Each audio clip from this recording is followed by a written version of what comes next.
Voilà. Alors donc pour créer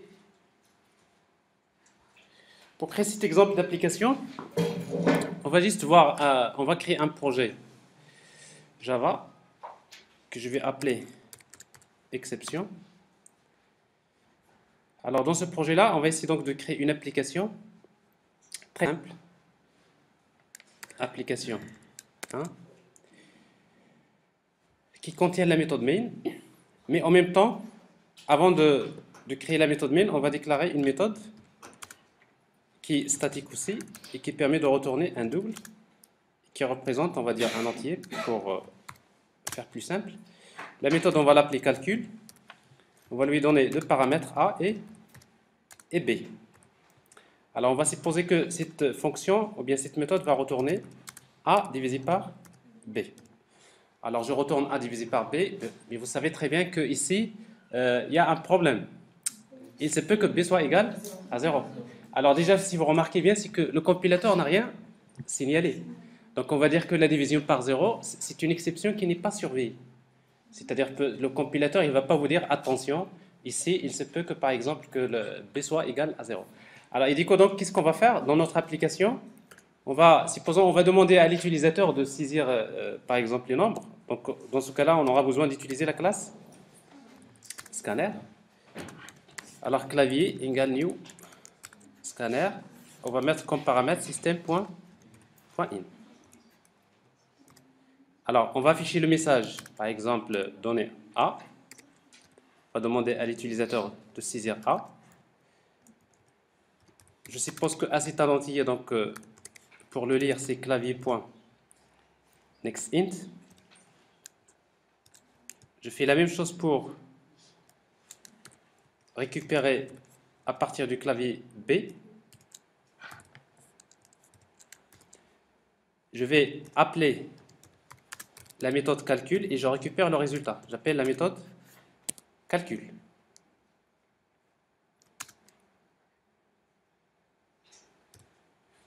Et j'affiche le résultat. Le résultat égale à quoi? 13. Voilà. Alors déjà, vous remarquez une chose, c'est que notre application, a priori, donc, il marche bien, donc il est compilé. Donc ça signifie déjà que la division par 0, c'est une exception qui n'est pas surveillée. Mais quand on va exécuter l'application,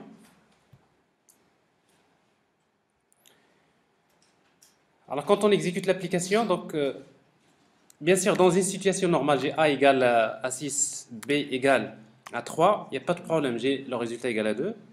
Dans une autre situation, j'ai par exemple A égale à 6 et B égale 0. Qu'est-ce qui se passe? Il y a un problème. Alors déjà, il y a une exception qui vient d'être affichée. Qu'est-ce qui s'est passé en fait? Dans ce message, il vous indique que vous avez une exception de quel type? Arithmetic exception. Et après, le message de l'exception, c'est division par 0. L'origine de cette exception, c'est la fonction calcul, exactement dans la ligne numéro 7. En fait, cette méthode, il génère l'exception, il n'a pas été capturé, il remonte vers la méthode main. Alors, dans la méthode main, à la ligne numéro 13, c'est-à-dire à quel niveau? À l'endroit où on a appelé la méthode calcul. Alors, qu'est-ce qui se passe? Ben, tout simplement, l'exception, il n'a pas été traité. Et s'il n'a pas été traité, il remonte vers la JVM. Alors, en fait, voilà ce qui se passait. C'est que la fonction calcul, il vient de générer une exception. Il n'a pas été traité. Donc, l'origine de l'exception, c'est ici. N'est-ce pas? Quand vous voyez at, c'est un petit peu, nous sommes en train de faire ce qu'on appelle la trace de l'exception. Il n'a pas été traité. Ici même, dans la méthode main, il n'a pas été encore traité. Et du coup, donc, il est signalé à la JVM.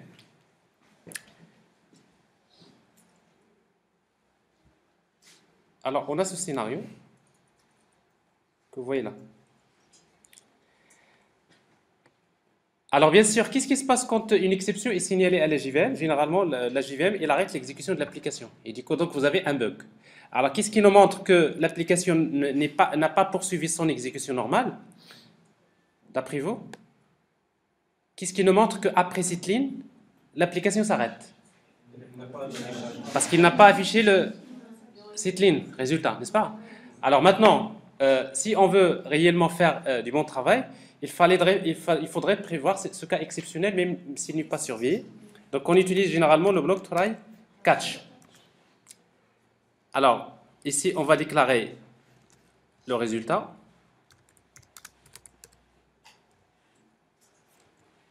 On va l'initialiser à 0, par exemple. Et après, ici, on va tenter de faire ce calcul. C'est-à-dire, le résultat égale calcul.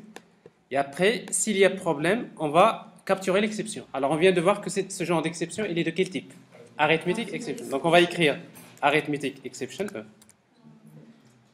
Et après, par la suite, si bien sûr, quand je capture l'exception, je vais afficher un message, par exemple. Par exemple, division par 0. Alors, qu'est-ce qui se passe dans ce genre de situation? J'exécute l'application. 6, 0. J'ai le message comme quoi il y a une division par 0, mais ça n'a pas empêché que l'application poursuive son exécution normale. Donc, j'ai évité que l'exception soit signalée à la JVM, n'est-ce pas? Mais du coup, donc, mon application s'exécute normalement. Alors, bien sûr, quand on capture une exception, on ne va pas uniquement afficher que des messages, mais si vous voulez traiter l'exception, vous pouvez appeler des méthodes qui sont définies dans les exceptions. Alors, ce genre de méthode, il y a tout d'abord la méthode toString. Alors, la méthode toString, d'une exception, généralement, qu'est-ce qu'il affiche? Il affiche le type d'exception et le message de l'exception. Vous pouvez également faire appel à la méthode getMessage, qu'on a déjà vu la dernière fois. Si vous voulez afficher que le message d'exception, on appelle la méthode getMessage. Alors, ce genre de méthode, qu'est-ce qu'il fait? Il affiche tout simplement le message de l'exception, à savoir, dans notre cas ici, division par 0. Et si vous voulez avoir le détail de l'exception, il y a une méthode qui s'appelle printStackTrace. Alors, e.printStackTrace. En fait, la méthode printStackTrace, il envoie un message sur ce qu'on appelle la sortie des erreurs. En fait, la sortie des erreurs, généralement, ça peut être la console, ça peut être un fichier de log, c'est-à-dire un fichier dans lequel on va journaliser.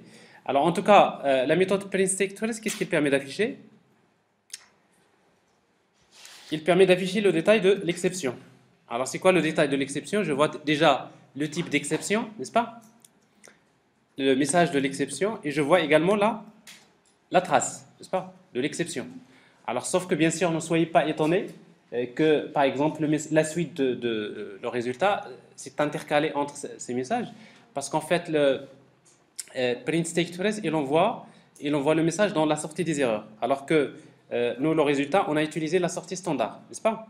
Vous avez system.out.println, alors que plutôt le printStackTrace, il envoie vers la sortie des erreurs. Et du coup, donc, comme généralement, ce sont deux tâches qui se font en parallèle, hein, en même temps, et du coup, donc, on peut avoir, par exemple, des messages comme ça. Donc, si vous essayez d'exécuter, vous n'aurez pas toujours la même situation. Par exemple, si vous mettez 0, alors, j'ai pas menti, mais je vais persister.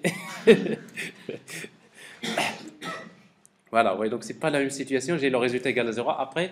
Donc, c'est-à-dire, en fait, quand vous mettez printStackTrace, j'envoie des messages. Je vois des messages dans la sortie des erreurs, mais ces messages, généralement, ce ne sont pas des messages qu'on affiche dans l'interface utilisateur. Ce sont des messages qui sont envoyés dans un fichier de journalisation. Après, vous verrez comment est-ce qu'on peut rediriger une sortie vers, par exemple, un fichier de journal. Et la trace d'exception, il nous donne une idée. Parce que généralement, quand vous faites de la maintenance d'une application, de temps en temps, vous regardez le fichier log, n'est-ce pas? Et qu'est-ce que vous trouvez? Quand vous trouverez donc des exceptions comme ça, vous avez une idée sur à quel niveau l'exception s'est produite, n'est-ce pas? Bien, alors ça c'est le traitement des exceptions. Alors maintenant, en réalité, la méthode ici que vous voyez, en fait là, arithmetic exception, ce qu'on voyait déjà, c'est une exception qui n'est pas surveillée, d'accord? Un exemple d'une exception qui n'est pas surveillée. Alors, on va essayer donc de voir comment créer nos propres exceptions, comment générer les exceptions. Alors, pour cela, on va supposer que nous sommes dans une application classique qu'on a déjà créée. J'ai un compte bancaire avec un code et un solde. j'ai une méthode qui permet d'effectuer un versement, une méthode qui permet d'effectuer un retrait, et une méthode qui permet de consulter le solde. Assez simple. Alors pour créer ce genre de classe, vous commencez par créer la classe compte.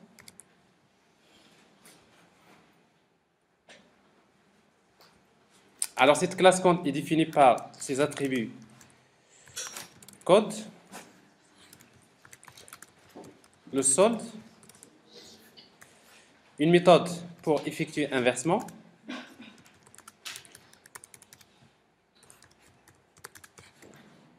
alors dans notre cas, effectuer un versement, c'est tout simplement le solde égal au solde actuel auquel je vais ajouter le montant MT.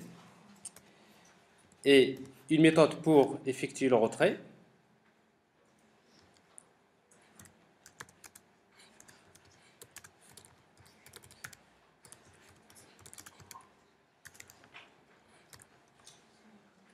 Et dans notre cas, on va faire plus simple. Donc c'est le solde égal au solde actuel duquel on va retrancher le montant MT.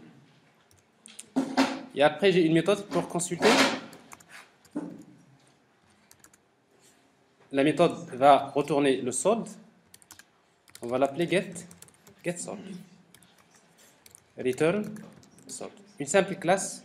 Alors, je suppose que là, en fait, cette classe, ça fait partie des objets de la couche métier, c'est-à-dire les objets qu'on traite dans notre métier. Ben, du coup, donc, on va dire que la méthode versée, on va supposer qu'il ne pose aucun problème, parce que quel que soit le montant, on peut toujours le verser, n'est-ce pas? Alors bien sûr, si vous arrivez vers une agence, vous leur dites je vais verser 5 dirhams. Je ne sais pas s'ils vont faire ça, je n'ai jamais essayé. Donc c'est-à-dire, en fait, on va supposer quel que soit le montant, on peut le verser. Mais le retrait, non. Le retrait, il y a un cas exceptionnel. Alors quel est le cas exceptionnel? C'est quand le montant est supérieur au solde. Alors comment on va traiter ça? Eh bien, tout simplement, on va écrire ici, on va faire un test. If le montant est supérieur au solde, on va générer une exception.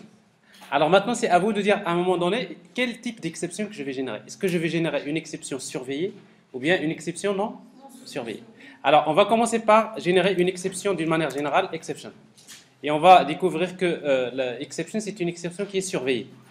Et quand on génère une exception, on va lui donner un message. Et le message, par exemple, solde insuffisant. D'accord?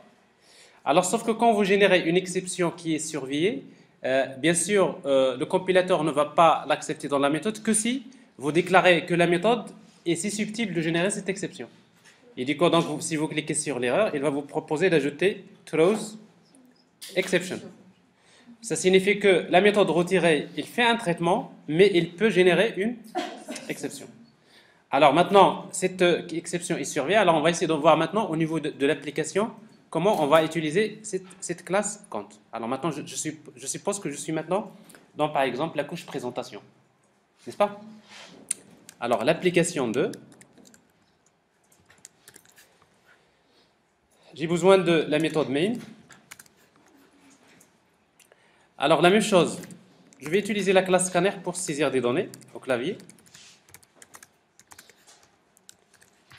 System.in. Je vais également lire le montant à verser. Le montant à verser.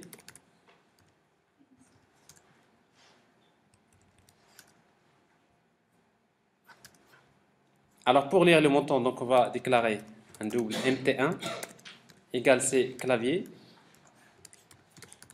point next double.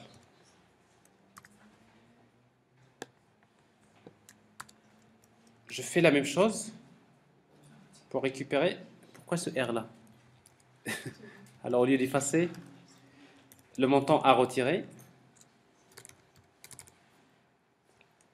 Alors bien sûr, pour effectuer le versement, donc j'ai tout d'abord besoin de créer un compte.